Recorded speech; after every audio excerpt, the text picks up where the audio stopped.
Hey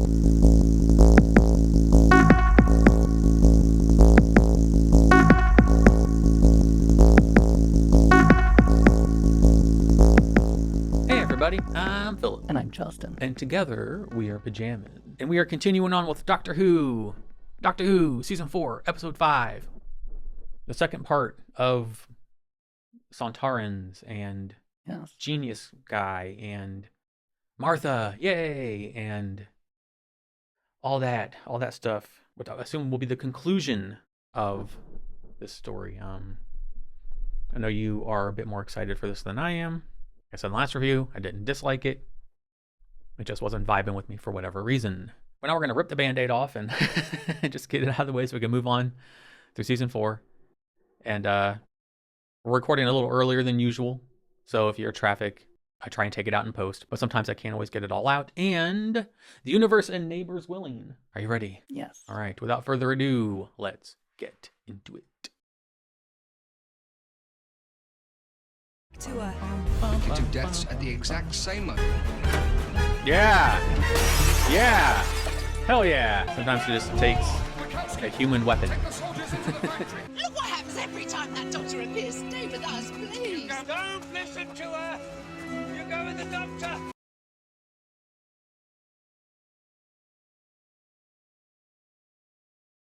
Success. The operative has the necessary information. Good work for a female. Now she must be protected. Man, this is war! How does it feel, boy? Magnificent. Message from the doctor. He says code red Sontaran. All troops, code red Sontaran. Keep that. Go on, that's yours. Maybe we get sentimental after the world's finished choking to death. Good idea. Yep. Where are you going? Yep. And what are you going to do? I've got the TARDIS. I'm going to get on board their ship.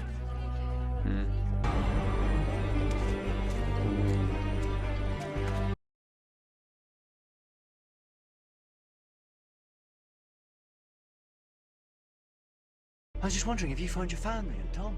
No, what for? Gas. Tell them to stay inside. But what about Donna? I mean, where's she? Oh, you're not authorized to speak on behalf of the Earth. I've got that authority. I earned that a long time ago.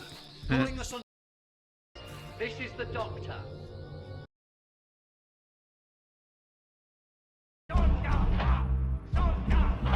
Give me a break. As prices go, that's noble. Like if only we could communicate. You and I. All this stuff in building. All this invention. Castor 36. You're just sick. You're right. Donna, where are you, sweetheart? Is that her? Oh, just finished the job. They're gonna fix it, I promise. Oh, like you know, you're so clever. Oh, don't stop. Please don't. Seriously. He can do it. Yeah, well, if he doesn't, do tell him. You'll have to answer to me. I admire them. The bravery of idiots is bravery nonetheless. The operative is in place, sir. Aww. I liked him. Upon arrival on board this ship, your students would have been shot down. Perhaps they were more clever than you thought. Execute him! A coward's retreat. You need 3 fingers. You've got 3 fingers. Oh, yeah. Oh, you are brilliant, you are. Shut up. Latest firing stock. What do you think, Doctor? Are you my mummy? Bullets with a rad steel coating, no copper surface. Should overcome the Cordelein signal. Mr. Valiant!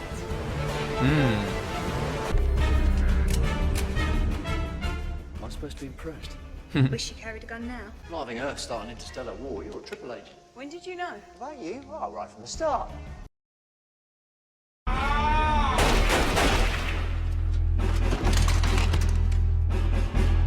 Wonderful. That's why they're not invading. They're converting the atmosphere. Changing the planet into a clone world. But they found me. Now! Have I ever told you how much I hate you? I'm on, get off me, get off me! Don't tell anyone what I did. It wasn't my fault. The Centaurans lied to me. If I see one more gun, I feel like a kid in my dad's clothes. Oh, well, if you're calling him dad, you're definitely getting over him. A human female on board ship. Doctor, hold on. You said the atmosphere would ignite. yeah, I did, didn't I?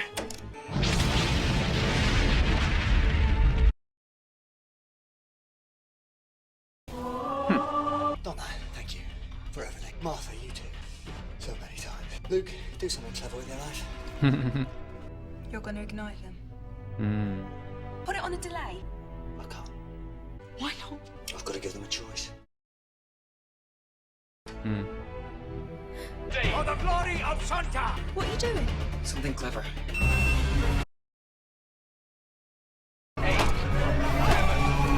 Oh. Sometime. Ha! 1.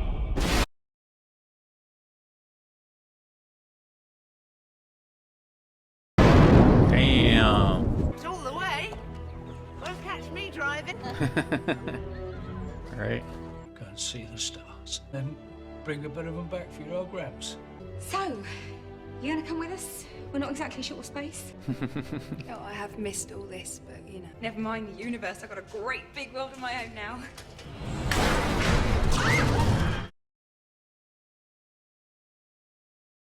You take me home! Take me home right now! Hmm.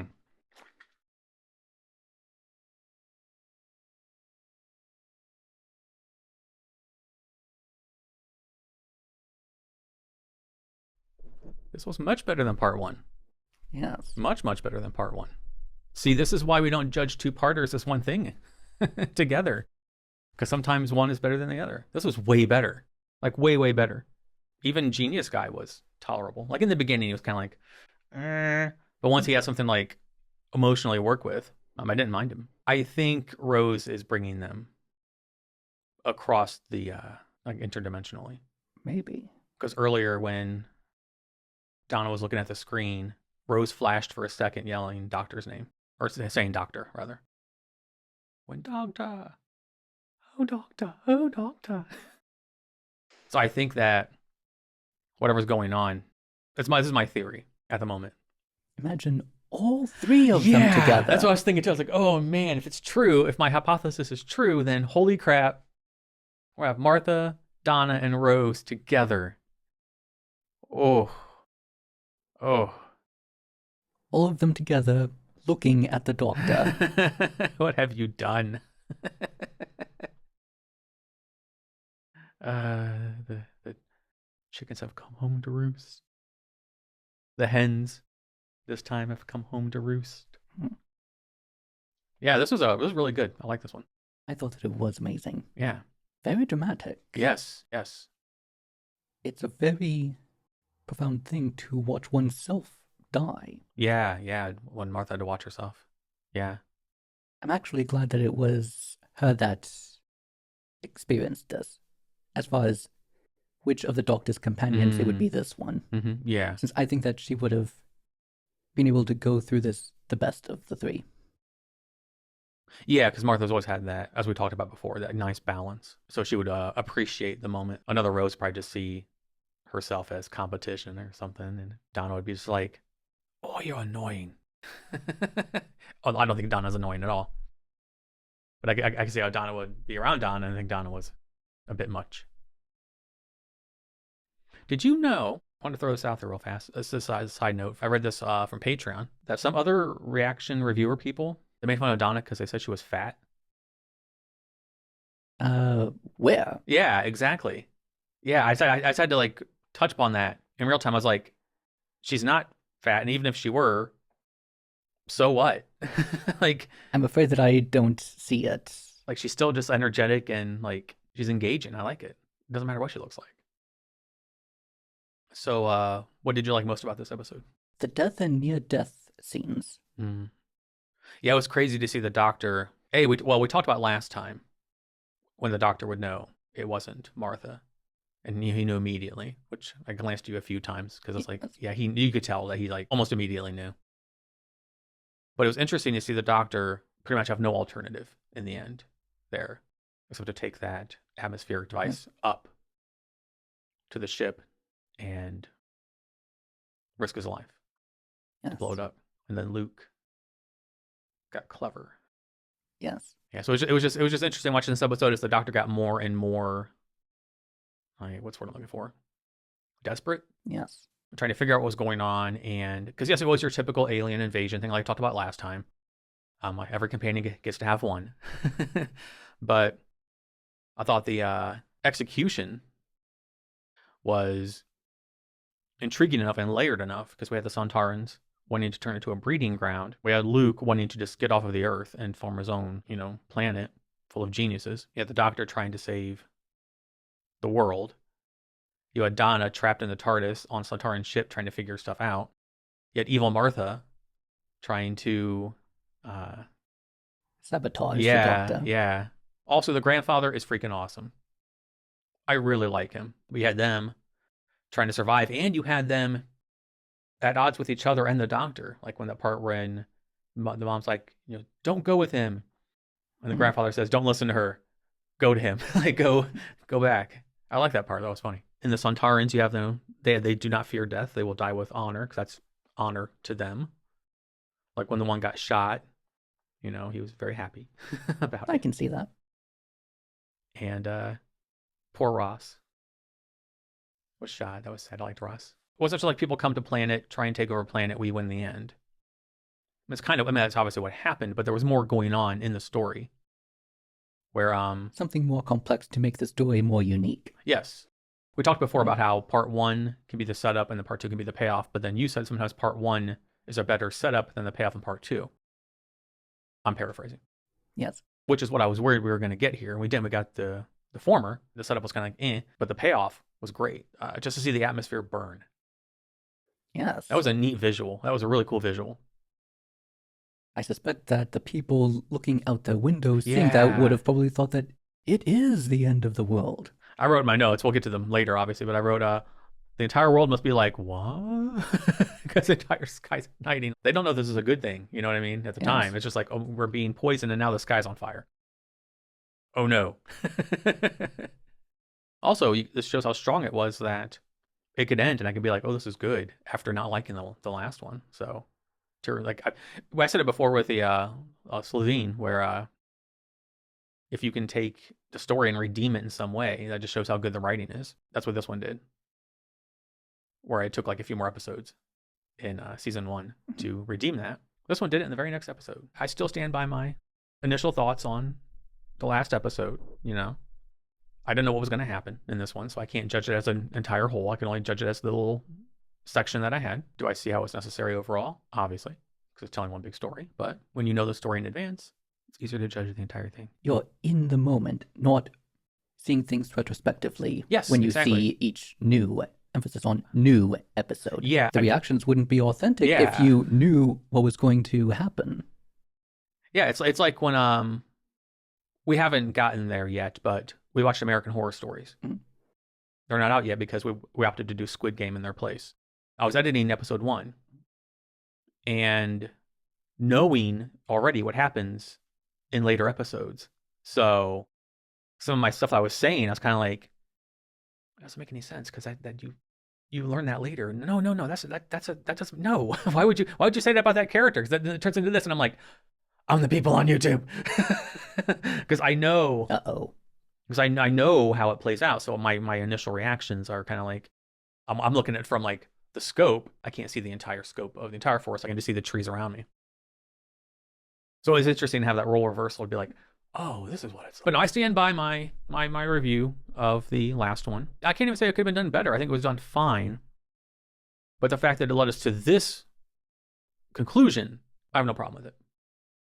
And I saw my feelings on it from that initial reaction. But now looking back, I would probably change some opinions about things. I wouldn't be as hard on the genius guy as I was. I wouldn't have been so quick to just be like, oh, another alien invasion. Because I know how it played out. But in that first half, yeah, it came across very stunted. But we grew into this and it's fine. There's a lot going on in this one. And I like that. I like that it's complex. And everyone has some kind of crisis of character or of conscience or of, something an extremely important role in the story, in a way that it is much more than people simply being there so that the story can continue. Yes, which we've had a few times, yeah. Like, of course, there are tertiary characters, Mhm. but no one felt, you had your army grunt people, the unit people, the soldiers and whatnot. But even then, we had, like, important soldiers. We had Ross, we had the two people that were assimilated. The ones who reported for duty, but they had no use for them anymore, so bang bang. Yep, exactly. There were just so many different character arcs. So yeah, I think it was good writing. I think Helen Raynor wrote this one. It was good. I think she wrote both of them. Good writing just to give everyone something to do, make everyone feel important in some way. Because this is a pretty big cast of people going on, from Sontarans to the humans and family members and soldiers and everything. And like there was just so many moving parts. Yes, and sometimes when there are too many roles in either a film or even a television episode, it can be hard to connect to the characters if there are too many of them. Oh, yeah. But with this, it's still able to work out because they went through some sort of psychological stage in their life. Mm-hmm. Something that, well, it's best that they actually face it now more than ever. Yeah, because like I said earlier, like every single character was going through something. In a way that gave the episode more depth. Yeah. I mean, even the character I didn't like the most, the genius guy, he had a character arc and ended up being self-sacrifice. Yes. It was a very interesting turn of events that his plot to get rid of the world, and now to redeem that, he's going to save the world. Yeah. It was a well-done redemption arc. He just wanted to be accepted. He wanted to be in a place where he wouldn't be ostracized anymore. Well, at first his students ended up walking out on him, and then the people that he thought was on his side, they ended up turning their back on him. So yeah, he's just alone. Like, he's just alone and abandoned and has no one. What person hasn't, at least once in their lives, at least imagined if they could remake the world in some sort of way? Just to give that character that kind of redemption arc. It was well done. Then, of course, we have the overarching message of don't use cars. Ozone and pollutants and no cars. Everyone's riding bikes and walking and outside and enjoying themselves. All right. Climate change is happening. We get it already. Is there anything about the episode that you liked other than what you said before? Not that I can think of at the moment. Shall we go to the notes? Sure. Philip's notes. So to that point, in the very beginning, we get that news broadcast, and then we get a close-up of somebody's lips, and it says, "Stay away from your cars." And I thought in my head, so I was like, okay. Okay, we get it. I like how Donna keeps the doctor in check. Because the doctor, I mean, how long has it been since I went on a Doctor is Full of Himself rant? It's been a while, I think. Maybe Voyage of the Damned? That was a massive bomb of me ranting about so many things. Yes. I got so much hate for that. In a way, that seems to be the function of the Doctor's companion. Or companions. Yes, but Donna does a really good job of just like shutting him down. He tries to give her the key. He tries to make this like all sentimental, like, ooh, look how important this is. What he's done before. In the same way he does it every time, because you know what I'm thinking, y'all. You know what I'm thinking. I'm not going to go there. But Donna says, maybe we get sentimental after the world finishes choking to death. I'm just like, that's understandable. Bravo, Donna. Like, he's trying to be like, I got this key. And I'm like, the world is choking. You weird creature. But yes, good on Donna. Then we get that quick frame of, I can't even call her she who shall not be named because I already said her name. Rose yelling at the doctor, yelling doctor on the screen. I've already said my theory on the end. At first, I thought in the beginning when the students turned on Luke, I wrote the genius part isn't necessary. It felt like you could have taken that out of the story. The story doesn't change. But then, in the course of an episode, 20 minutes later, 30 minutes later, I was proven wrong. It was needed for the story. Ultimately, it was very needed for the story. Because we needed this character to go through this arc to, in the end, sacrifice himself to save the planet.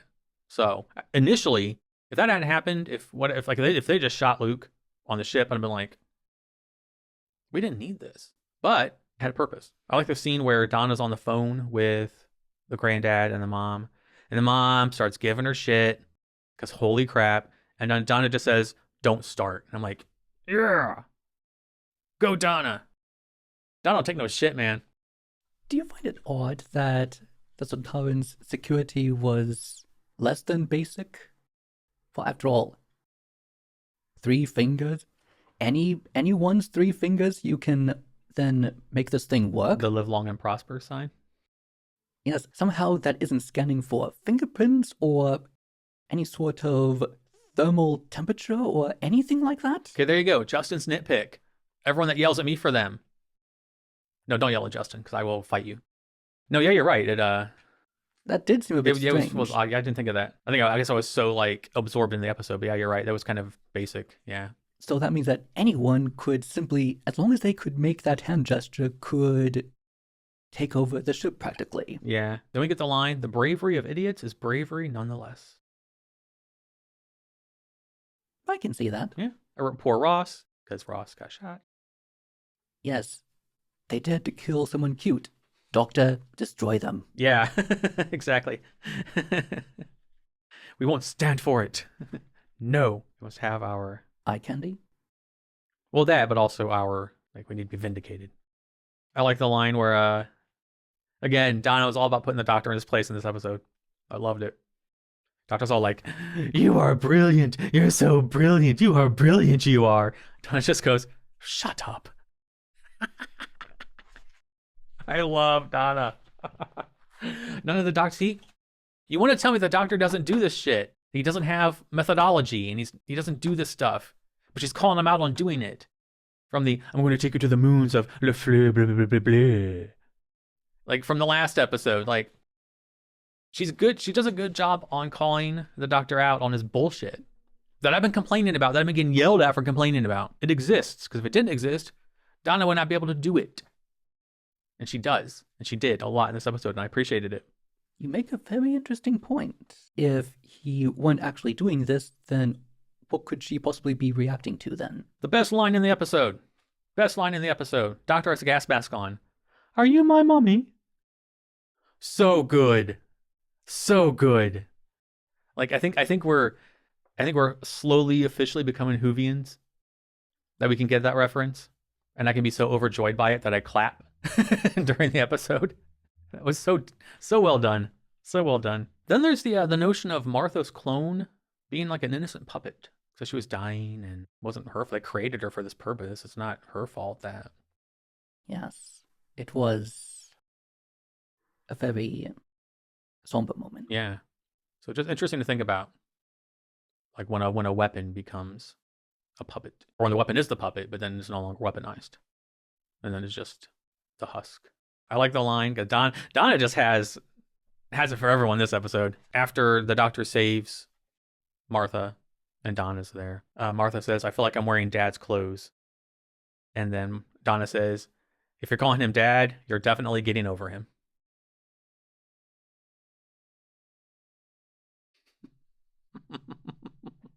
They gave Donna some choice lines this episode. They really did. And then a bit of dialogue that you reacted to. So I wanted to bring it up. They're like, "Just send it up." He says, "I can't." "Why not?" "I got to give them a choice." So once again, the Doctor has to give stop or this will happen. Even if he already pretty much knows what the answer would be. Yeah, because it was kind of like you said, you know what the answer is going to be. Like, yes, they are going to choose to die with honor. Yeah, so I assume he knew that. It's inbred in their minds. Yeah, I assume he went up there with the knowledge that, you know what, I'm not coming back down. Until Luke switched, because he did something clever. So I wouldn't have said this last episode, but go Luke. Good job, buddy. And that is all for my notes. Everything else are for my patrons over on Patreon. Yes, this is how you can salvage something that I find mediocre and make it not only passable, but good. Yes. This was very, very good. It was definitely enjoyable. Yeah, yeah. Huge shout out to Helen Raynor. You'll probably never see this ever, but fantastic job on world building this. I didn't like the first half as much, but the second half, it was just like so layered. Like, as I said earlier, you know, I'm just repeating myself now, but it was layered and, you know, it was just complex. And everyone felt like they had something to do and felt important in some way. And it didn't feel like the same threads. It was like all these different threads coming together to weave this tapestry in this episode. Yes, it wasn't a simple copy and paste of a previous plot. Or even of like samey characters. You know, it wasn't like, oh, you're a soldier person, and you're a soldier person, and you're a soldier person. And you're like, we had different soldier people, but they were all doing, you know, they all had their own thing going on. So that's good writing. So yeah, good job. I feel like there's something I'm forgetting, but I don't think so. But there was just like, there was so much in this episode. Anything else you'd like to add? Alrighty. Well, that's going to wrap this one up. As always, I don't have a fancy outro, so I'll simply say thank you for watching, and we will see you in the next one, wherever the hell the TARDIS is going. We'll see if my hypothesis is correct. Until then.